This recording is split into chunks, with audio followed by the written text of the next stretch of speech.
नमस्कार, मैं डॉक्टर रजनीश कुमार आप सभी का एक बार फिर से हार्दिक स्वागत करता हूं। प्रिय विद्यार्थियों, यूपीएलटी मुख्य परीक्षा के दृष्टिकोण से हम मॉडल पेपर 10 लेकर आप सभी के सामने हाजिर हैं और ये यूपीएलटी के दृष्टिकोण से आखिरी मॉडल पेपर होगा। लेकिन ऐसे विद्यार्थी जो जीआईसी और जीडीसी मुख्य परीक्षाओं की तैयारी कर रहे हैं, अब वो इस मॉडल पेपर का लाभ आगे तक उठा सकते हैं। लेकिन जब हम आप सभी से चर्चा कर रहे हैं तब यूपीएलटी मुख्य परीक्षा का प्रवेश पत्र जारी हो चुका है और हमने वादे के मुताबिक लगभग 10 मॉडल पेपर आप सभी के सामने प्रस्तुत किए हैं। अगर इन 10 मॉडल पेपर को देखा जाए 20 प्रश्न के हिसाब से, तो 200 प्रश्न आप सभी के सामने हमने अनुमानित तौर पर रखा हुआ है कि इसमें से 20 प्रश्न आप सभी की एग्जाम में देखने को मिल सकते हैं। प्रिय विद्यार्थियों, हमने हर तरीके से प्रश्नों को रखने का प्रयास किया। सीधे सीधे प्रश्न रखे, टिप्पणी पर आधारित प्रश्न रखे, जितने तरीके से पैटर्न बन सकते थे हर तरीके से रखे हैं। जो विद्यार्थी तन्मयता के साथ लगातार तैयारी में लगे होंगे, निश्चित तौर पर उनका मनोबल अच्छा रहेगा और एग्जाम में भी अच्छा करेंगे। तो चलते हम देखते हैं कि आज के अंतिम 10वें मॉडल पेपर में किन किन प्रश्नों को हमने लिया हुआ है। निर्देश के बाद हम सीधे पहुंचते हैं खंड अ के अंतर्गत। जो प्रश्न है, पहला प्रश्न है, संत काव्य सिद्धनाथ साहित्य का उत्तरोत्तर विकास है, कथन की समीक्षा कीजिए। एकदम मौलिक ढंग का प्रश्न और व्यवहारिक अनुभव पर आधारित प्रश्न। अक्सर इस तरीके के प्रश्न जेएनयू एमए एंट्रेंस में पहले जमाने में पूछे जाते थे। आप सभी को बतलाना है कि संत काव्य सिद्धनाथ साहित्य का उत्तरोत्तर विकास है। अक्सर हम जब इतिहास ग्रंथ पढ़ते हैं तो उसमें बताया जाता है कि संत काव्य पर सिद्धों और नाथों का प्रभाव दिखलाई पड़ता है। जैसे दार्शनिक रूप से प्रभाव दिखलाई पड़ता है, रहस्यवाद का प्रभाव दिखलाई देता है, भाषा का प्रभाव दिखलाई देता है, समाज सुधार को लेकर जो सिद्धनाथ सोचा करते थे उसका आगे विकास दिखलाई देता है, गुरु की महत्ता को लेकर भी विचार दिखलाई देता है। तो तमाम चीजें हैं, बाह्य आडंबर को लेकर। ठीक है, तो इन्हीं चीजों को ध्यान में रखते हुए आपको उत्तर देना है कि जो संत काव्य हिंदी साहित्य में भक्ति काल के समय में आया, वो अचानक नहीं आया, बल्कि उसकी एक परंपरा रही जो कि सिद्धनाथ साहित्य से जुड़ जाती है। भले आचार्य रामचंद्र शुक्ल ने सिद्धनाथ साहित्य को सांप्रदायिक शिक्षा मात्र का साहित्य कहकर खारिज किया। अगर शुक्ल जी के विचार को हम माने तो पूरा भक्ति काल सांप्रदायिक शिक्षा के अंतर्गत आ जाएगा। लेकिन अगर हम साहित्यिक विकास के दृष्टिकोण से देखें तो एक दूसरे से ये जुड़े हुए हैं। ठीक है, तो इसी तरीके से अपना उत्तर देना है, दर्शन को ध्यान में रखते, रहस्यवाद, समाज दर्शन, गुरु की महत्ता, बाह्य आडंबरों का खंडन, भाषा को लेकर और तमाम योग से संबंधित जो भी शब्दावलियां हैं, जैसे कुंडलनी का प्रयोग। ठीक है, तो सबका मिलाकर आपको उत्तर देना है 8 अंक का। कबीरदास और जायसी के रहस्यवाद में अंतर स्पष्ट कीजिए।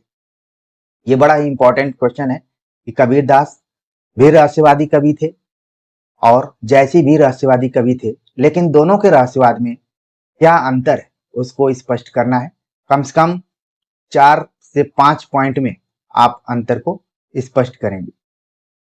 छायावाद द्विवेदी युग की प्रतिक्रिया का परिणाम है, कथन की समीक्षा कीजिए। जैसा कि आप जानते हैं, द्विवेदी युगीन जो खास प्रवृत्ति थी इतिवृत्तात्मकता। ऐसा माना जाता है कि उसकी प्रतिक्रिया में छायावाद का जन्म हुआ और स्थूल के प्रति सूक्ष्म का विद्रोह भी कहा गया। तो आपको इस कथन की समीक्षा करना है कि क्या द्विवेदी युग की प्रतिक्रिया में छायावाद का जन्म हुआ या फिर इसका स्वतः विकास हुआ। इसको लेकर आप 4 से 5 पॉइंट्स के हिसाब से उत्तर लिखेंगे। प्रगतिवाद और प्रगतिशील में अंतर स्पष्ट करते हुए 2 प्रगतिशील कवियों की विशेषताएं लिखिए। आमतौर पर हमने कई बार आप सभी से चर्चा की है कि प्रगतिवाद जो है एक खास समय सीमा को संकेतित करता है, और जबकि प्रगतिशील जो है ये सीमा रहित है, यानी कि किसी भी कालखंड के लेखक या कवि प्रगतिशील हो सकते हैं। जैसा कि हमने कबीर और तुलसी का उदाहरण भी दिया था। तो इन दोनों में अंतर स्पष्ट करना है, तो कम से कम 2 से 3 पॉइंट में अंतर करते हुए 2 प्रगतिशील कवियों की विशेषताएं बतलानी है। अब जब तक आप प्रगतिशील कवियों के बारे में जानकारी नहीं रखेंगे तब तक उत्तर नहीं दे पाएंगे। तो खास तौर से एक तो नाम हो गया नागार्जुन का, और दूसरा नाम हो गया त्रिलोचन का। इसमें नाम मुक्तिबोध इत्यादि का भी आ सकता है। केदारनाथ अग्रवाल, इनमें से किसी किन्हीं 2 लोगों का आपको जिक्र करना है। तो जो कवि आपको पसंद हो, जिनकी कविताएं, जिनको लेकर आपके कॉन्सेप्ट क्लियर हो, आप उत्तर लिख सकते हैं। अगला प्रश्न है, निम्नलिखित पर टिप्पणी लिखिए। अल्प प्राण, अघोष, विदेशर शब्द, अयोगवाह। तो चूंकि आप देख रहे हैं कि ये सभी टिप्पणियां व्याकरण पर आधारित है, तो इसमें आप बहुत ज्यादा लिखने का प्रयास न करें। जो सटीक है, अगर वो 2 वाक्य में 3 वाक्य में पूरा होता है तो उतना ही लिखना है, ताकि आपको पूरा नंबर मिले। न जाने अंतिम मॉडल पेपर में हमें ऐसा क्यों लग रहा है कि आपका पेपर कुछ इसी मॉडल पेपर पर आधारित होगा, तभी आंसर कॉपी चेक करने में संतुलन पैदा होगा। मान लीजिए सीधे सीधे खाली क्वेश्चन पूछे जाते हैं, तो उसमें कॉपी में भेदभाव भी हो सकता है। हो सकता है कि किसी की कॉपी पर ज्यादा नंबर मिल जाए, किसी की कॉपी पर कम नंबर मिल जाए, क्योंकि एक से अधिक एक्सपर्ट उसको चेक करेंगे। तो कुछ ऐसे प्रश्न होंगे जो कि एकदम सटीक उत्तर की मांग करेंगे और कम समय भी लेंगे। तो आपको बतलाना है कि अल्पप्राण का मतलब क्या है, अघोष का मतलब क्या है, विदेशर शब्द का मतलब क्या है, अयोगवाह का मतलब क्या है। प्रिय विद्यार्थियों, ये मैं पहली बार नहीं पूछ रहा हूं, न जाने एमसीक्यू यानी प्री परीक्षाओं में हमने कितनी बार आप सभी को बतलाया होगा कि अल्पप्राण क्या है, अघोष क्या है। जैसे इन शब्दों को हम बोल रहे हैं, आपके दिमाग में उत्तर अपने आप छप रहा होगा, इतना तेज छप रहा होगा कि एआई भी उतने तीव्रता के साथ नहीं छाप रहा होगा। अगला प्रश्न है, निम्नलिखित पर टिप्पणी लिखिए। आवारा मसीहा, क्या भूलूं क्या याद करूं, मेरा परिवार, मेरी तिब्बत यात्रा। मान लीजिए खुदा न खास्ता विधाओं का नाम न पूछते हुए विधाओं पर आधारित रचनाओं को अगर केंद्र में रख लिया जाए तो हमारे विद्यार्थी वहां पर परेशान न हो। मैंने उन्हीं रचनाओं को रखा हुआ है जो अन्य गद्य विधाओं में महारत हासिल है। वो कई बार परीक्षाओं में घूम फिरकर खासतौर से एमसीक्यू पैटर्न पर पूछी जाती है। तो समय रहते आप सभी आवारा मसीहा के बारे में इतना तो पढ़ लीजिए कि 3 से 4 लाइन आप लिख सकें। क्या भूलूं क्या याद करूं को लेकर आप कम से कम 3 से 4 लाइन लिख लें। मेरा परिवार, मेरी तिब्बत यात्रा। आप इन सभी रचनाओं के रचनाकारों को जरूर जानते होंगे, लेकिन सतही तौर पर ही सही, लेकिन विषय वस्तु को भी आप ध्यान में रखिए कि इन सभी रचनाओं की विषय वस्तु क्या रही।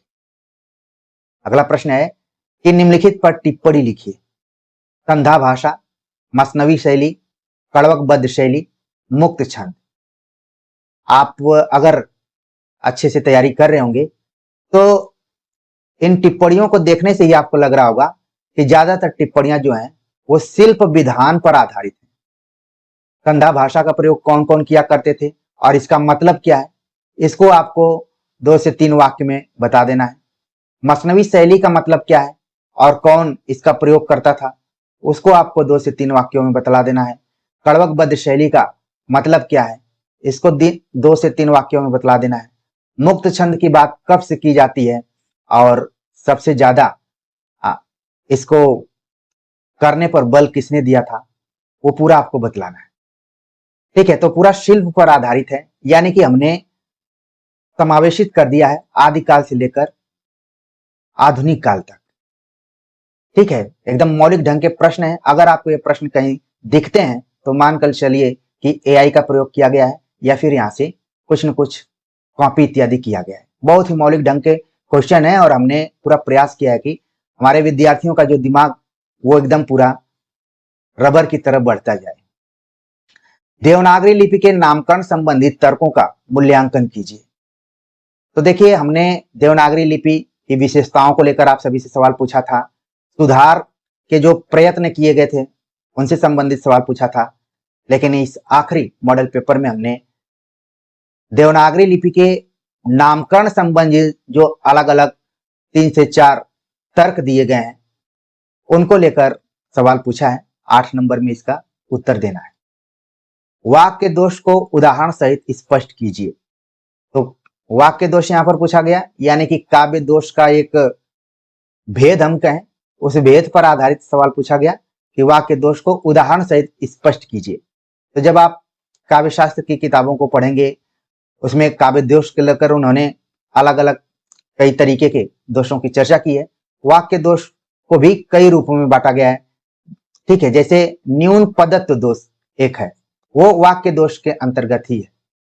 ठीक है, इसी तरीके से कम 4 दोषों को आप ध्यान में रखते हुए जो कि वाक्य दोष से संबंधित हो अपने उत्तर को कंप्लीट कर सकते हैं। महाकवि माघ के साहित्यिक अवदान पर विचार कीजिए। 8 अंक का यह प्रश्न।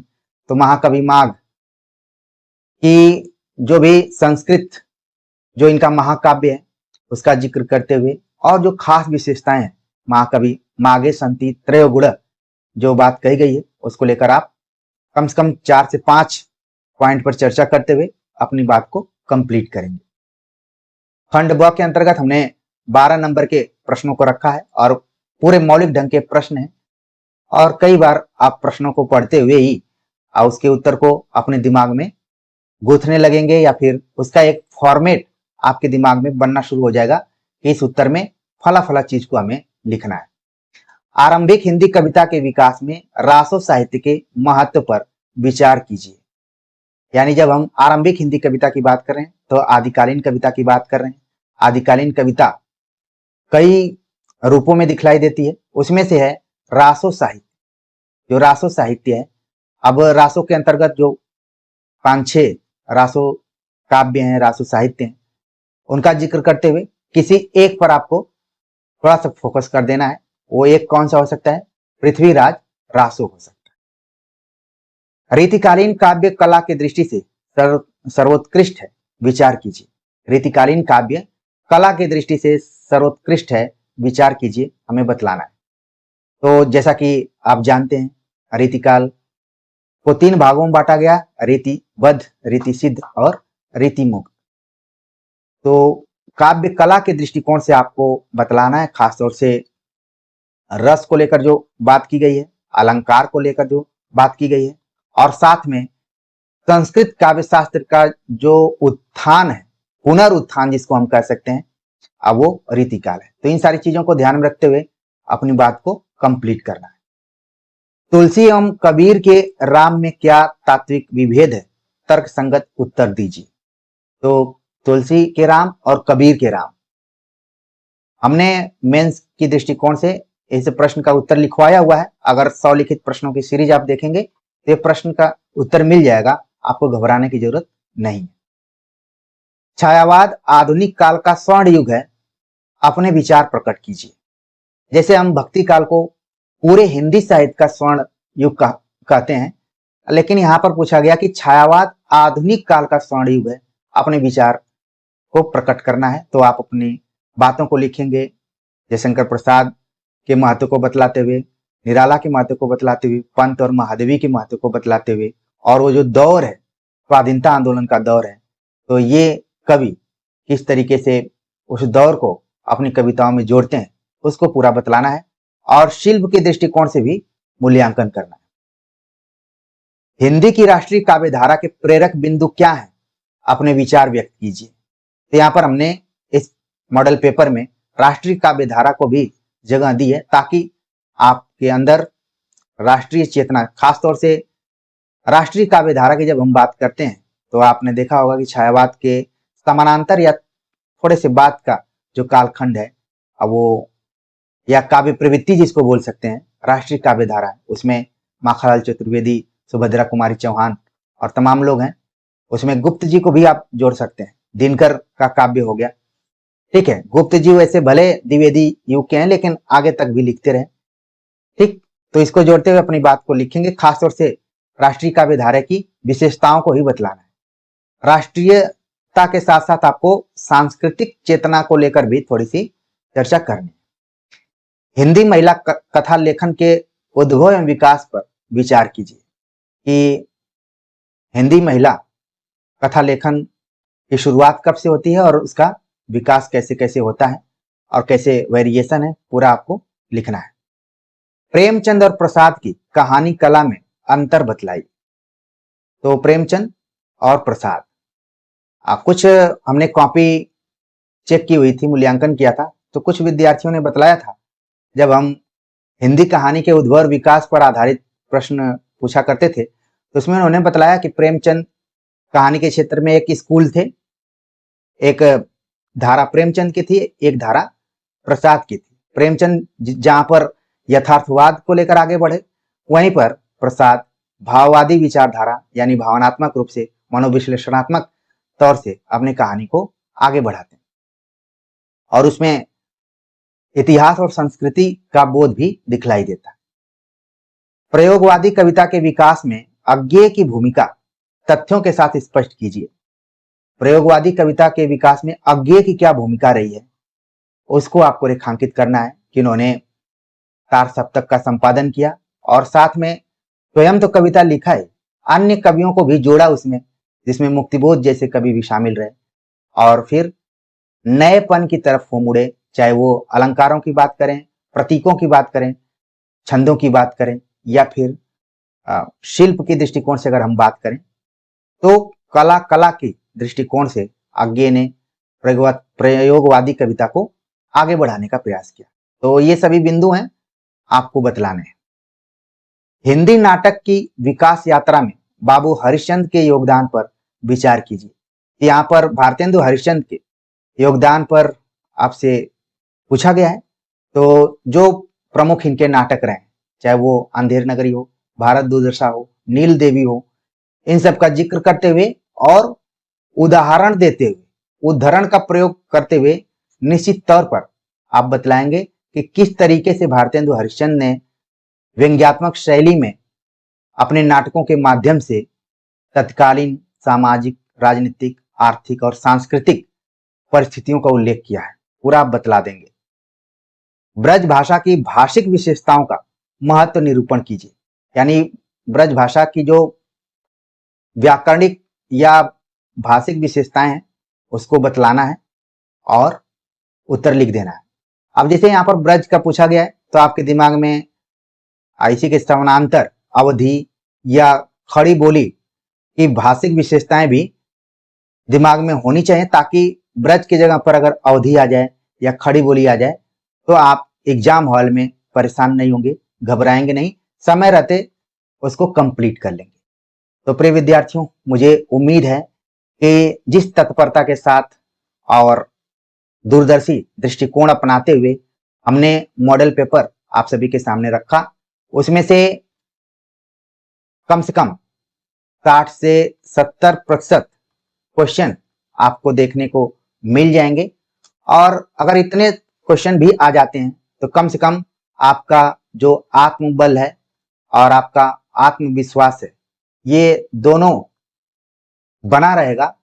तो जो शेष 30% क्वेश्चन होंगे, आमतौर पर परीक्षाओं में कितना भी आप मॉडल पेपर हल करके जाएं, अभ्यास सेट लगा कर जाएं, तमाम तरीके की किताबें, नोट्स, कोचिंग्स पढ़कर जाएं, कुछ प्रश्न नए रहते हैं, लेकिन ऐसे भी नहीं रहते हैं कि आपकी कलम रुकी की रुकी रह जाएगी, आप कुछ नहीं लिख पाएंगे।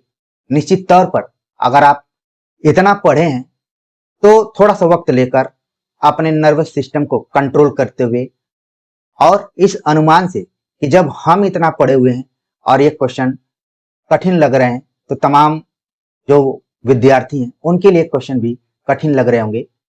तो यही सभी चीजों को सोचकर आप बिना घबराए उन प्रश्नों को हल करेंगे और आप देखेंगे कि न के स्थान पर आप बहुत कुछ लिख ले रहे हैं। ठीक है, और एक चीज नहीं भूलना चाहिए कि कहा जाता है ओल्ड इज गोल्ड। हम बार बार इस चीज को कहते हैं कि जो आपने यूजी में पढ़ाई की, पीजी में पढ़ाई की, वो पढ़ाई भी इस मेंस एग्जाम में काम में आने वाली। हमने तो बीच में प्रेरक तत्व के रूप में आप सभी के साथ रहने की कोशिश की कि हमारे जितने भी विद्यार्थी हैं कम से कम मुख्य परीक्षा के लिए मानसिक तौर पर तैयार रहें और उनको गाइड किया जाए कि इस तरीके के प्रश्न आ सकते हैं। और हम उम्मीद करते हैं कि वो प्रश्न आपके एग्जाम हॉल में आपको दिखाई देंगे। तो अच्छे से आप सभी एग्जाम दीजिए और अब जो शेष दिन बचा हुआ है हम आप सभी के जो मॉडल पेपर पर आधारित उत्तर हैं उनका मूल्यांकन करेंगे और आप खुद उसको देखकर अपना मूल्यांकन करते हुए अपने उत्तर में सुधार लाएंगे। तो आज के मॉडल पेपर को लेकर आप सभी के कमेंट का हमें इंतजार रहेगा। मिलते हैं एक नए टॉपिक के साथ, तब तक के लिए नमस्कार।